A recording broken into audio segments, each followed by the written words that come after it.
health orders, and secondly, more financial supports for businesses and the arts and culture sector.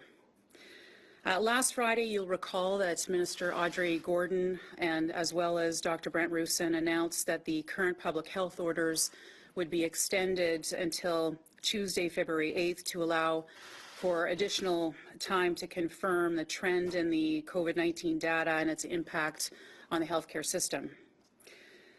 We are seeing some positive trends in the data throughout the province, indicating that COVID-19 is starting to stabilize in our province. As those trends continue, I am pleased to announce as of February 8th, we will begin to lift some of the restrictions. These new measures will remain in effect for the period of 2 weeks until February 22nd. And new measures will take effect that will include changes to gatherings in private residences, retail, restaurant, licensed premises capacity, and museum and art gallery capacity, as well as capacity for sporting events. I will now pass it over to Dr. Roussin, who will fill us in on the details. Over to you, Brent. Thank you, Premier. Good afternoon. Brent Roussin, Manitoba's Chief Provincial Public Health Officer. Last week, we announced an extension of those public health orders. We had been looking at modeling and looking at trends, many of which were showing the peak or pending peak or plateau at the time. We needed some more time to look at those trends, so we were encouraged at the time, but weren't able to make a definitive call.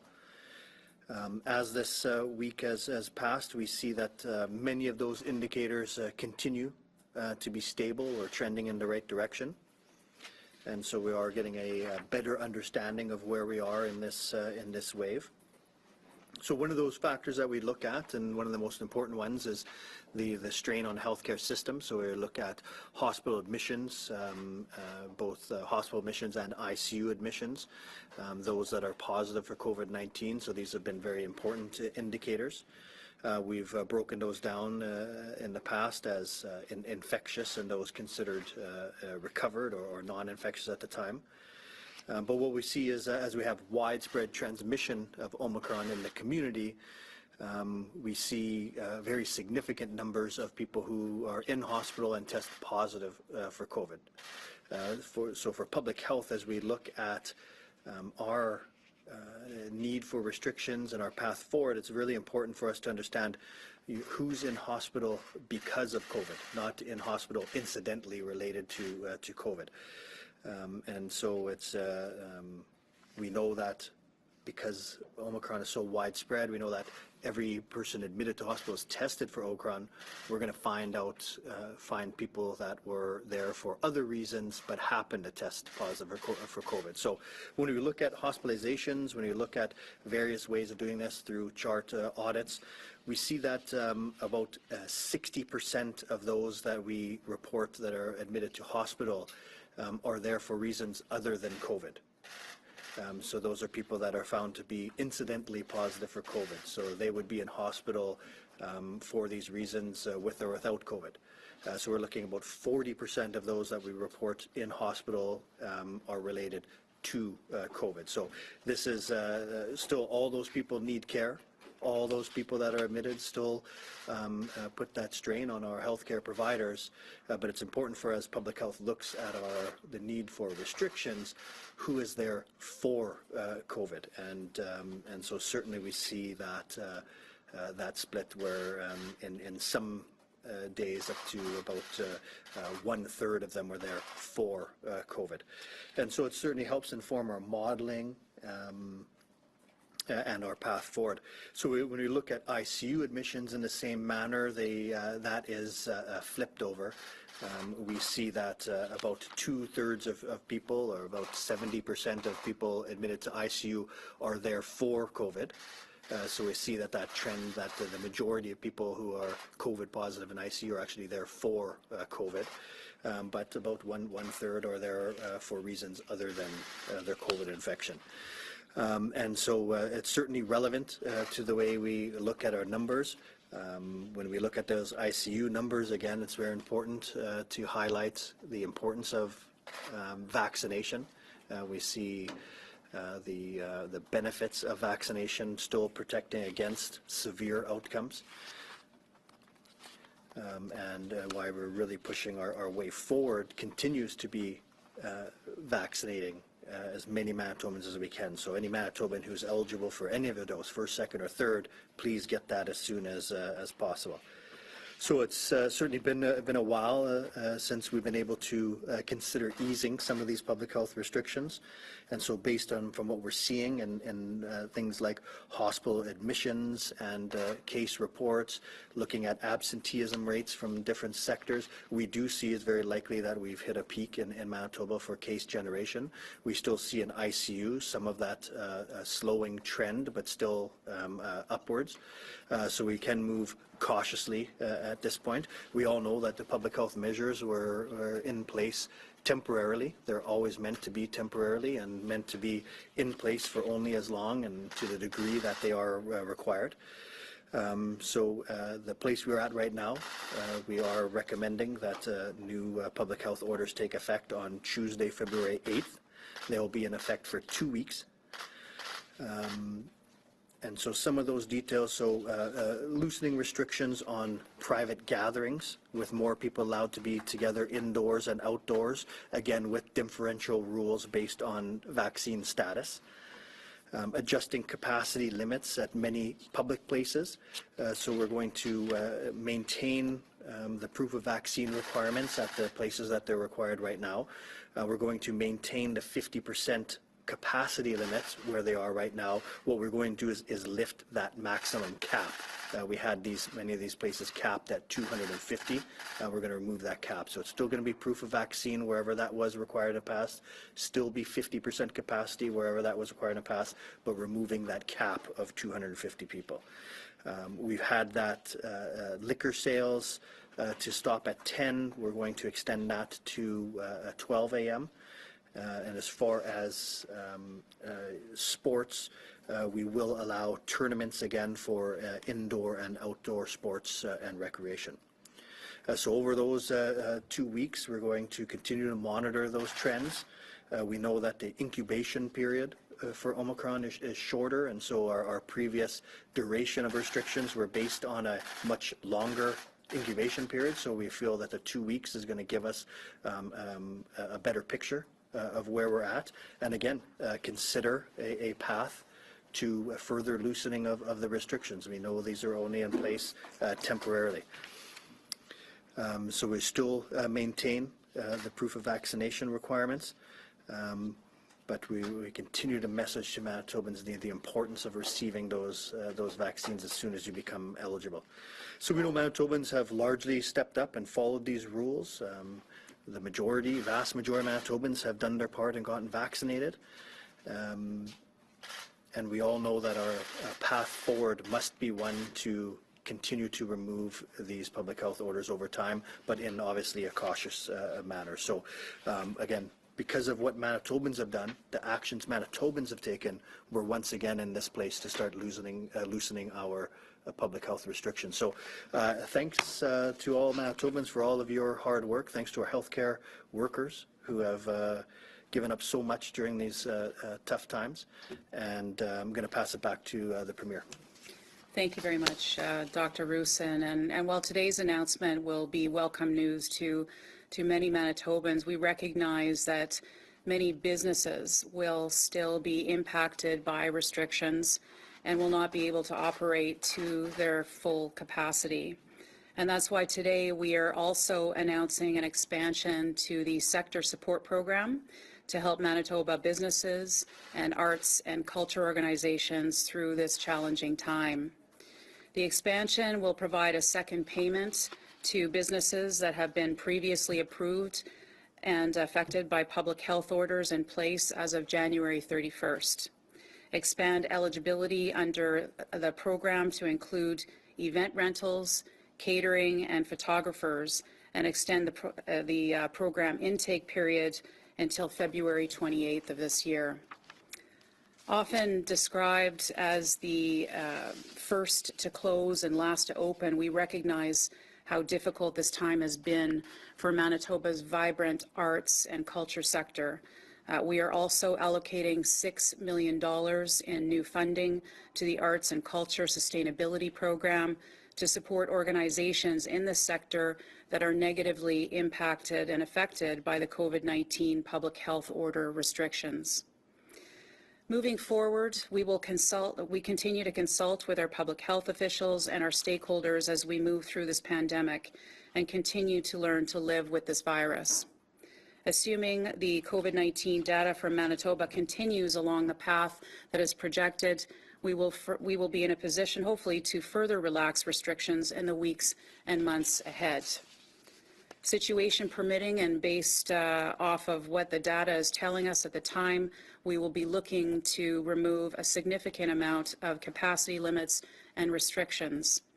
Later this spring, we hope to be in a position of relaxing nearly all restrictions and moving to recommendations.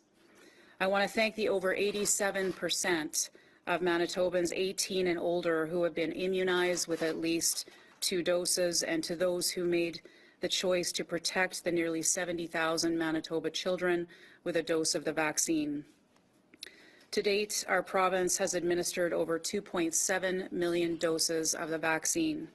We know that vaccines work. I encourage Manitobans to get their 3rd dose when eligible to recharge your immunity to COVID-19. Getting your 3rd dose of the vaccine decreases your risk of needing ICU care by 139 times compared to someone who is unvaccinated. I want to thank Manitobans who have made personal, professional, and financial sacrifices and have done their part by getting vaccinated and following the fundamentals. I want to thank all of our frontline and essential service workers for helping to keep Manitobans safe during this pandemic. I am confident we will get through this together. Thank you to all of those Manitobans. And we're now open for questions. Madam Premier, we have the 2nd highest death rate in the country due to COVID right now. We're averaging 7 deaths a day. We had 7 more today.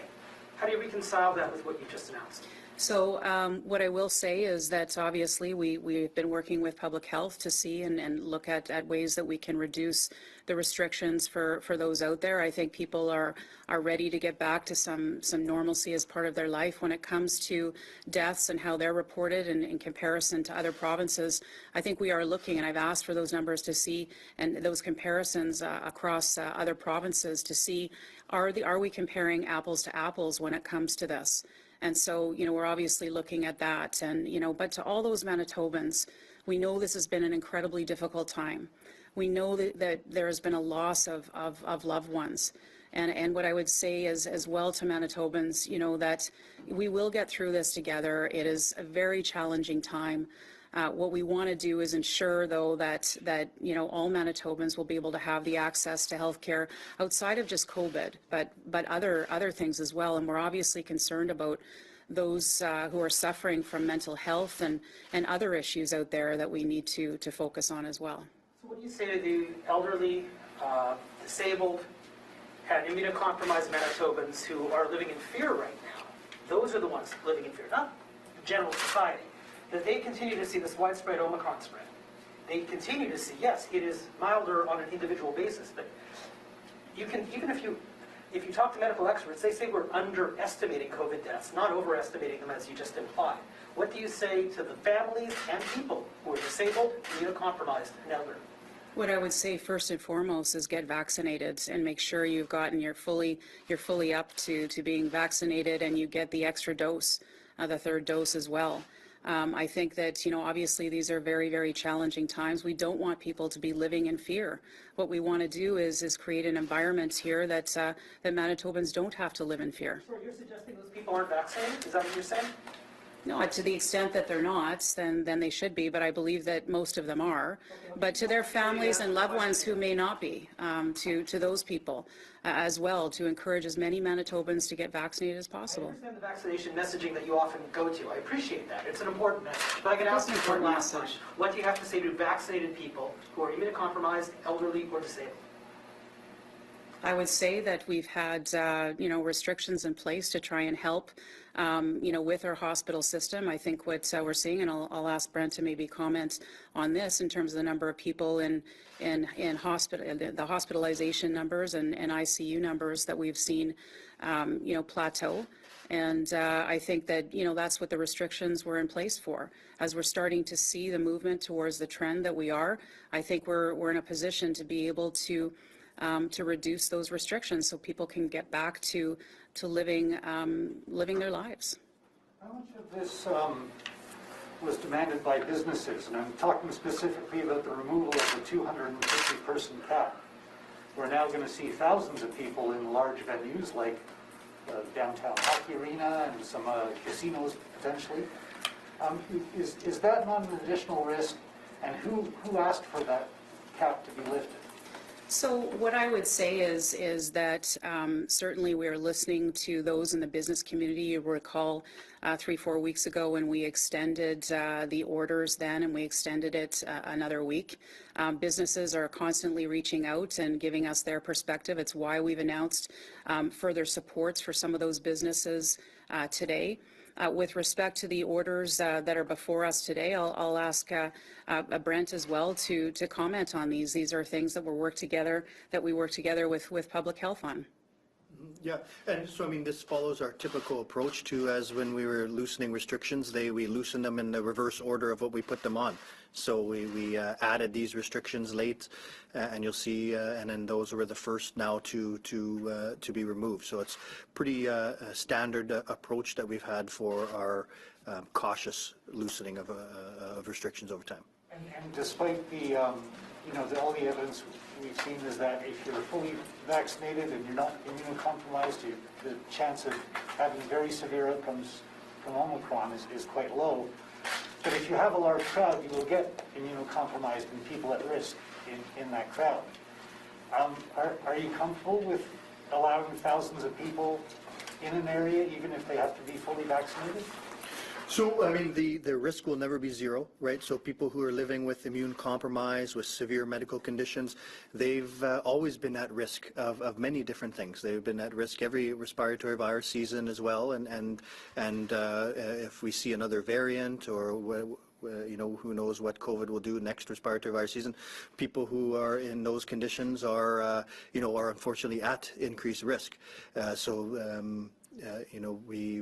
We have a lot of measures still in place. So we do have proof of vaccine requirements. We have masking that will be required. But yeah, we'll never have a zero risk. And in some, people will have to consider some of their own risks as well, like in pre-pandemic times. As well, and we were messaging this from the first wave of the pandemic that if you're at increased risk, you need to reconsider how much activities you take place. So even before we had our first restrictions, we always had that high risk messaging as well, and that doesn't change. The reason Manitoba hasn't gone with a 2-household bubble formula like some other provinces have to limit that extended, prolonged, close indoor contact that we see in household gatherings? With the private gatherings, I think every jurisdiction has struggled with what's the right way to do this, right? And it's a balance between one is we want to limit contacts, but we need to do so through messaging and through orders that are really difficult to enforce. And so what's the best way to do that? What's the clear way of doing it? Do we say it's one other bubble or 2 other bubbles? What does that bubble make up? Or do we say list a specific number? And so I think every jurisdiction has struggled that. We've considered it, and I think we've taken different approaches before. I think it's really challenging to limit gatherings in a private residence. It's important, but I think most of that relates to to our messaging. To do whatever you can to reduce those gatherings, and then of course if you're at increased risk of severe outcomes, then you need to consider reducing those even more. Dr. Roussin, medical professionals have clapped back at this notion of with COVID, from COVID, saying that a lot of people, they're not there primarily because of COVID, but COVID is a systemic illness and it causes a lot, it exacerbates other problems.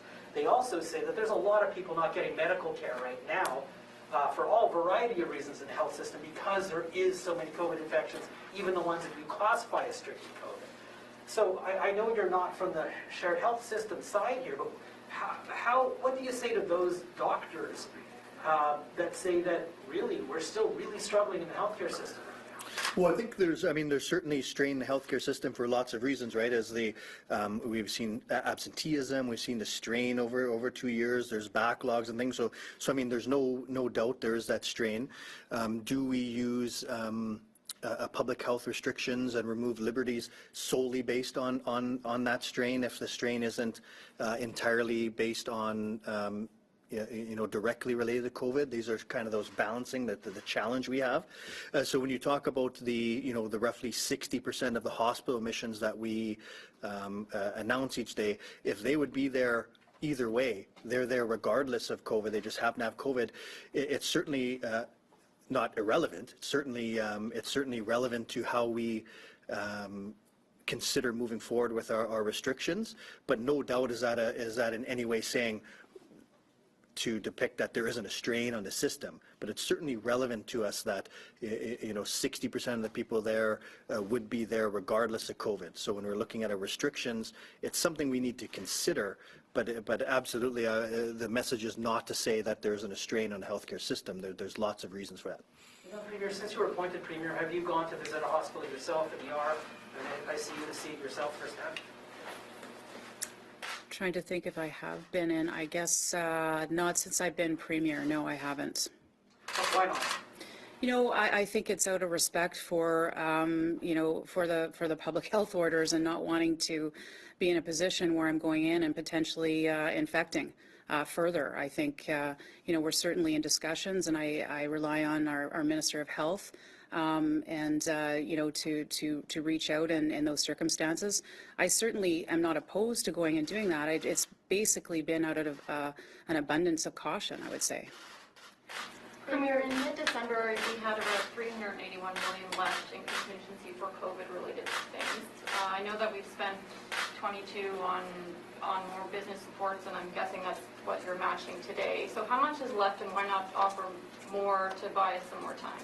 Yeah, I mean, certainly, we offer these programs out there, and then we see what the uptake is, and we try and change them accordingly to ensure that we can offer more supports to as many Manitobans as we can. And so, what we have heard from the business community, from the chambers and others, that they appreciate these supports. To the extent that there's more that we can do, I think we are doing more. We are reaching out now to the arts and culture sector. There may be some other supports that are needed down the road, and we'll gauge what those will be and take it from there. We have time for 2 more questions before we go to the phone. Dr. Roussin, what is our supply looking like for the treatments for people who, like monoclonal antibodies, Paxlovid, et cetera? Yeah, and so that was, we originally received roughly 1,100 treatment courses for Paxlovid, the oral antiviral, and so that is run through Shared Health, so details on the distribution thus far should go to them. Premier, you've spoken up in favor of vaccination. Your health minister's called herself a vaccine ambassador, but not everybody in your caucus is acting like a vaccine ambassador. I'm just wondering, why is that, and is there anything that you can do to encourage your caucus to be more vaccine ambassadorial? I don't know what the proper term is, but and can you do that while maintaining your support in those areas of Manitoba without alienating people in Winnipeg, where most of the voters are, who will see that your government gets re-elected or not? Yeah, I think what's really important is that as a government from day one, once the vaccines were released, we all became ambassadors within government to ensure that as many Manitobans got vaccinated as possible. To the extent that those were in positions that were saying some things contrary to that, they've been removed from those positions. We'll continue to have those discussions in caucus. I think it's very important that caucus members have the ability to represent their communities. We have a very diverse group of individuals within our caucus. They have every right to represent their constituencies, those that elected them, and so we have those discussions in caucus. But if they're We undermining can go to the the phone right message. now, Carol. We'll come back to the room after. Thanks. Thank you. A reminder to our reporters on the line, you will have one preliminary and one follow-up question. Up first this afternoon from City News, Mike. Good afternoon, Mike Albanese from City News. My question is, with all the other loosenings of restrictions, Manitobans were able to look at tangible stats and see that infections were on a downtrend, that less people were testing positive. But with the current restrictions to testing, we can't necessarily go and see how many people are infected with the virus. A lot has to just go on the word of public health officials. So, Dr. Roussin, what can you tell Manitobans to make them more comfortable with the fact that we are restricting while there could still be a lot of virus in the province? Yeah, well, we know there is a lot of virus, right? And so if we thought that there was really no risk, we would loosen, lift all the restrictions. So, but we're not. We're doing so in a very cautious manner.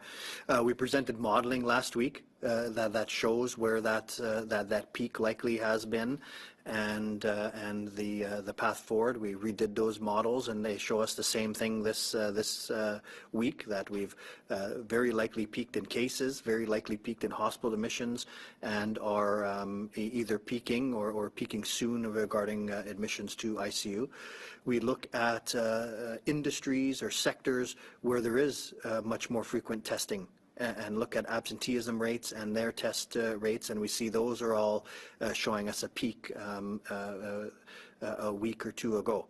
So there's a number of indicators that we look at, and we presented those the modeling last week. So you're right, things have changed in the way we look at things because of the testing approach, but we still have a number of indicators that we've presented. Thanks for that answer. And with the loosening of restrictions, I know we're not pulling all restrictions right away, but that does add variability. Do our projected numbers, our projected cases, our projected future outcome, does that not go a little out the window when we start adding these variables in, as such as not a cap of 250 people at a hockey game could have tens of thousands? So it's why we, continue to message many of the factors, the fundamentals that we talk about. It's why we move things very cautiously to see those effects. And because you're right, there is some unpredictability when we loosen certain measures. There's just no way, around that, and that's why we move cautiously and evaluate the effect before we loosen further. So I think, again, these measures, the public health restrictions, they have negative effects as well. And so it's a matter of trying to find that balance, which is difficult, but we feel, based on the modeling, based on numbers we see, this is a pragmatic approach at this point. From CTV Winnipeg, Jeff. Oh, hi. Hopefully you can hear me okay. I had trouble getting in. I'm just wondering, Dr. Roussin, Steve's already asked about it, but I take it then, with the lifting of that cap, I guess the Jets can start having, if they want, higher capacity limits? That's correct. Yeah, so venues such as that, sporting venues, would be proof of vaccine, 50% capacity, masking, but there isn't a cap on the total.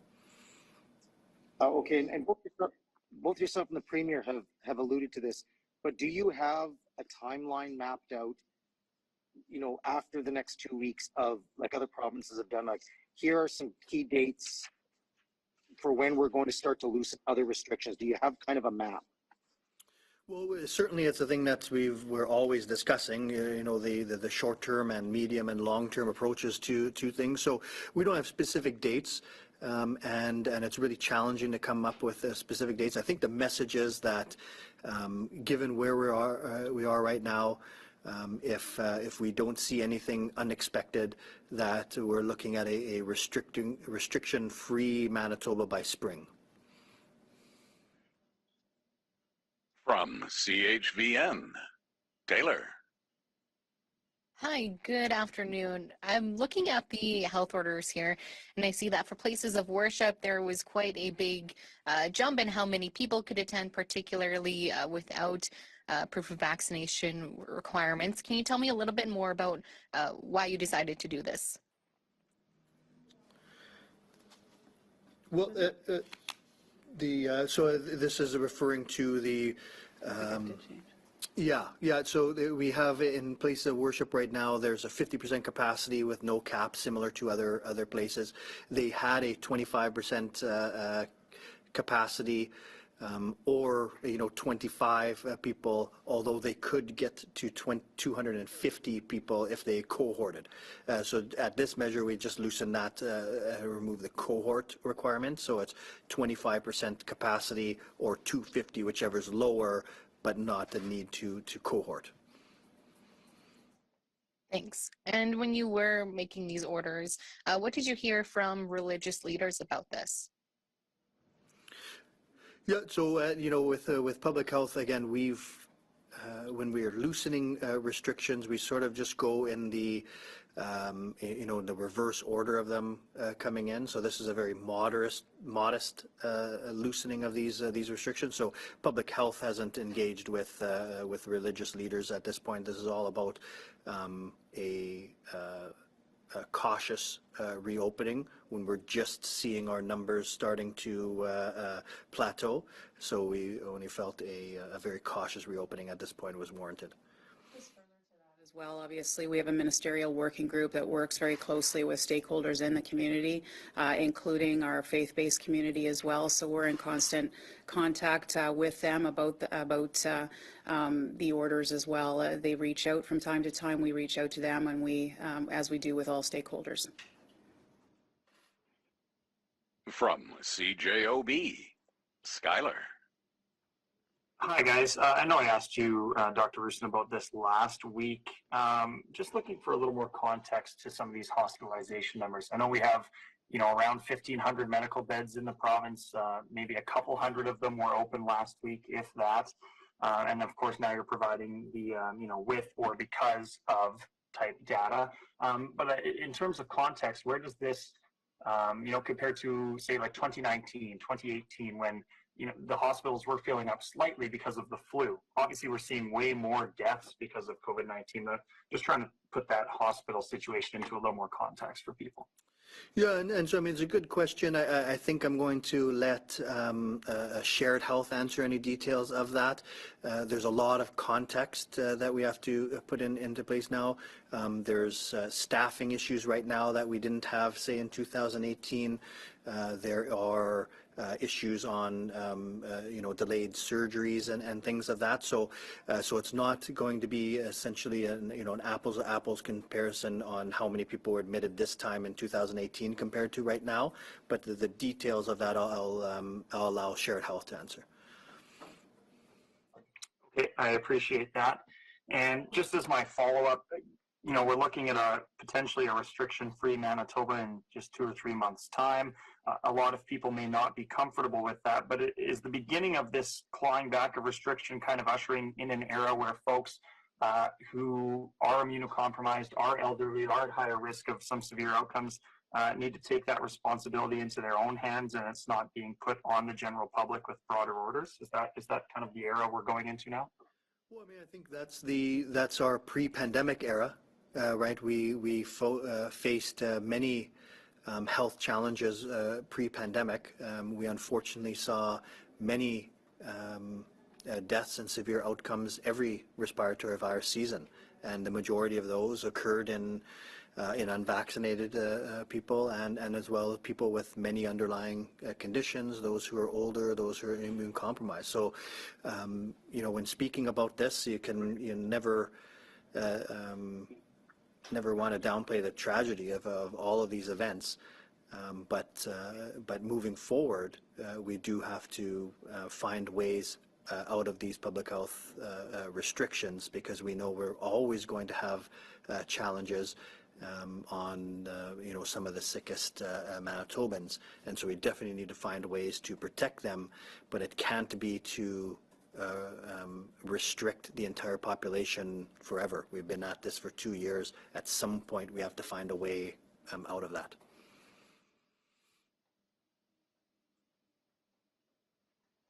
From CBC Radio Canada, Godlove.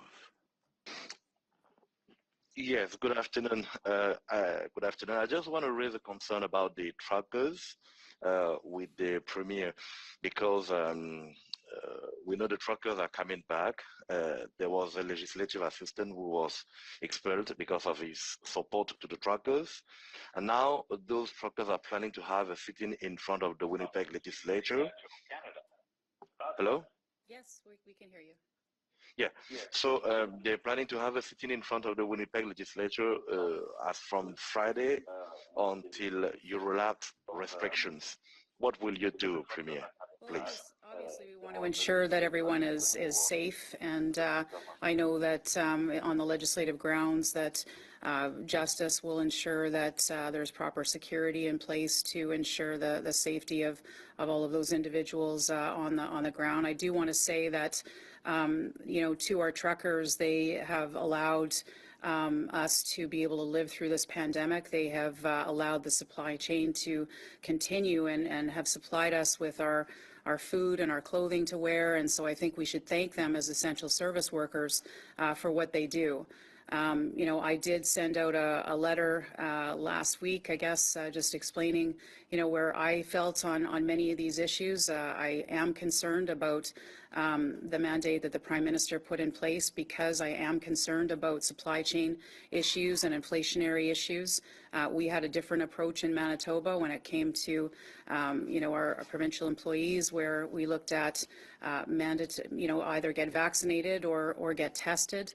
There maybe is another way out of this to ensure that we can continue that supply chain, which is absolutely critical for not just Manitobans, but for Canadians. Yes, but if I just have to follow up, somebody was asking whether there is a map we can follow after February 22nd. What is coming next? You could see the part of population who were supporting the truckers. Don't you think that some people are tired of the restrictions? Is there anything? Are we going to lift more restrictions in the next weeks or the next month? Well, I'll start off with that and then hand it over to Dr. Roussin as well for his comments. I think he's already sort of stated that this is a cautious approach to opening up, but obviously our end goal is to be able to remove all public health restrictions to ensure that Manitobans can get back to living normal lives. So I think we all have the same end goal in mind. It's just that we need to take perhaps a cautious approach through this to ensure, that our healthcare system is there for Manitobans when they need it. From the Brandon Sun, Karen. Good afternoon, everyone, and thank you for fielding these questions. Mine is more about enforcement, because we have a company here that was recently fined for refusing the mask mandate. I had just gotten back from a meeting with them, and just the general consensus from them and allegedly from their customer base is that they're tired of this. But also looking at stats for fines, I see a lot more have been ticketed for mask refusal or failing to comply. So is this uptick in the last 30 days because more people are refusing to wear their masks, or is there just more enforcement? I think it could be a combination of both. I think people are generally getting, there's COVID fatigue out there. I think we've all seen it in our various communities, and we all feel it. And so, but obviously when it comes to enforcement, I know that, we have been tracking not just the ticketing side of it, but the warning side of it as well for individuals as well. So I know Justice is starting to track those numbers as well. I think what's important here today is that this is the start of the loosening of restrictions. We will be moving towards lifting all restrictions at some point when it's safe to do so.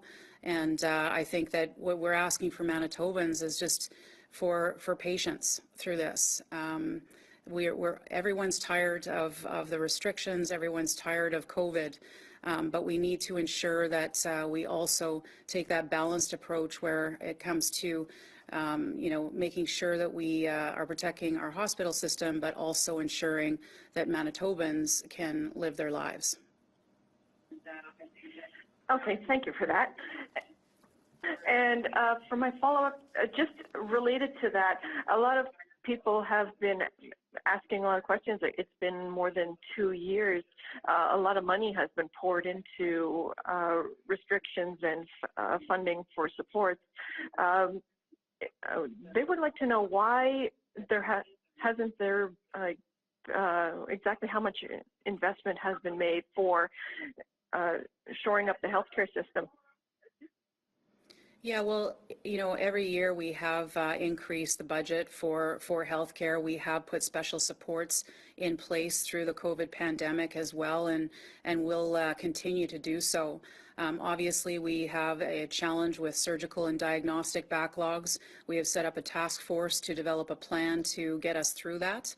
And we'll continue to work with them closely on that. I know that's top of mind for Manitobans. So there will be more investments that will be made over time in the province of Manitoba.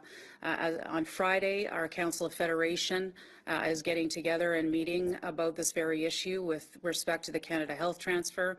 The federal government is going to have to come to the table and work with us on this. It's not something that provinces and territories can shoulder alone. We're all in this together, and we're going to have to ensure that we work together on it. So I appreciate your question very much.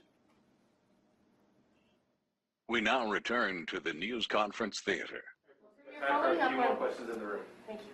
Following up on Gladluck's question about the truckers and the convoy, one of the things that the MP Bergen said in the House was that she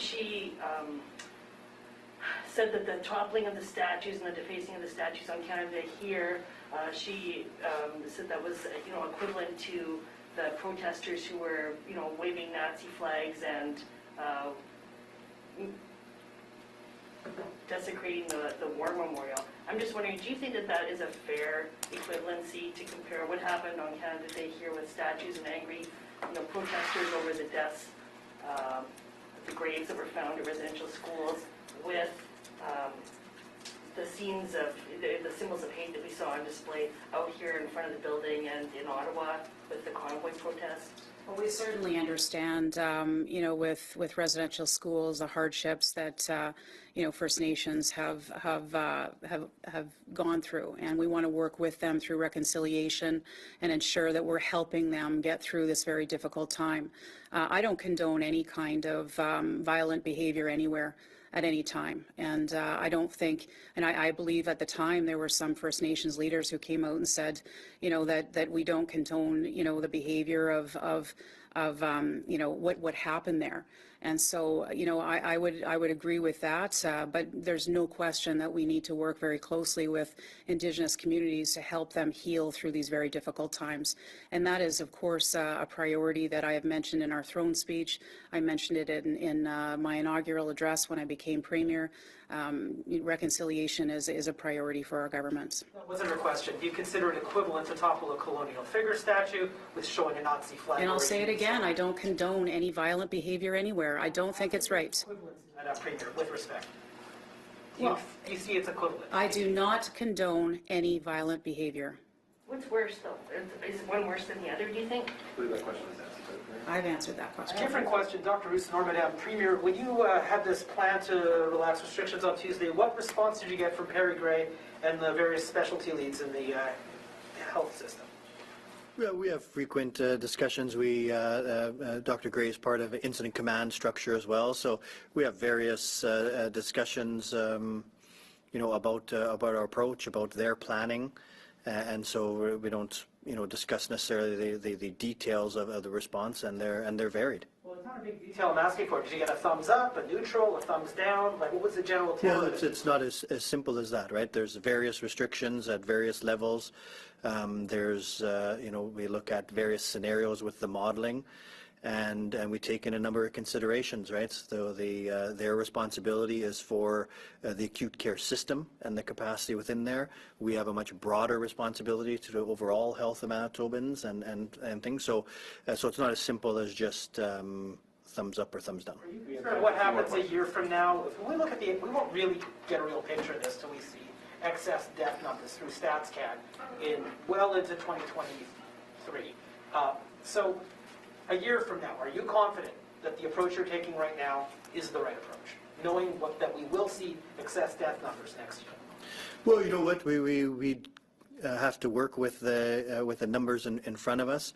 We know that there are many aspects of health, and COVID is one of them. COVID is for the last 2 years has been a strong focus of the healthcare system, of public health, but it's not the only factor related to health outcomes.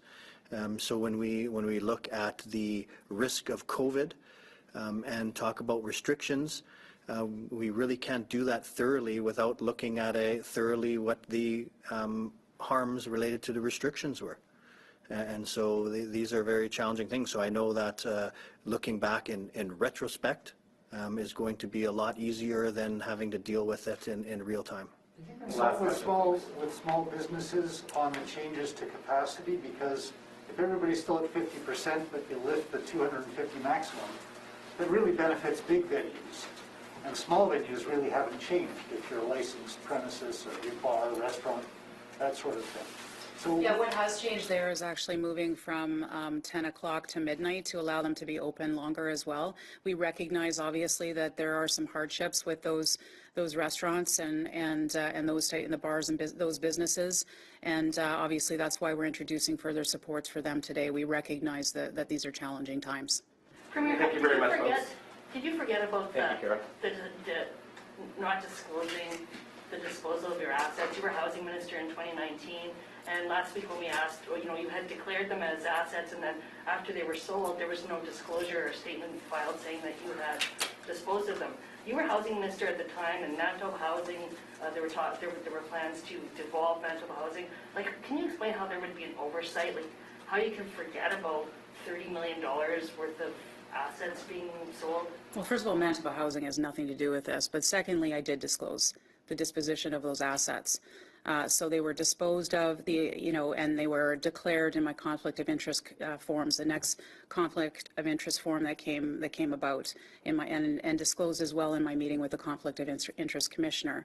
What the issue is that I didn't file the Form 2, I think it is, within 30 days of the disposition of those assets. So to say that these assets, the disposition of these assets was not disclosed is wrong.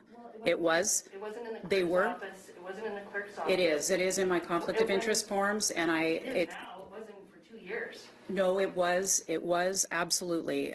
It was there because as I filed my new conflict of interest form, those assets were no longer there, and I have my meeting with the conflict of interest commissioner. And why are those not there? Because they've been sold. So. You're required to file a statement saying that you. But that's the Form 2, which I said, There's no Form 2. There was no Form 2 last week, and your office confirmed that. Well, because once it's already disclosed, you can't go back and file another form. It's already disclosed. It wasn't disclosed. It wasn't in your file, and your office confirmed Yes, it that. is disclosed. No, I would suggest you talk. It was an oversight from your press secretary, Yeah. that it was an oversight. I believe you can send those questions to I have. staff. Well, it is disclosed. So to say that it hasn't been disclosed is I wrong. was told it was an oversight, and it would be disclosed immediately. Dr. Roussin, you want to answer one more about modeling? Just there you go on the way out. Draper wants to get us to go. We can send it to Okay, no problem.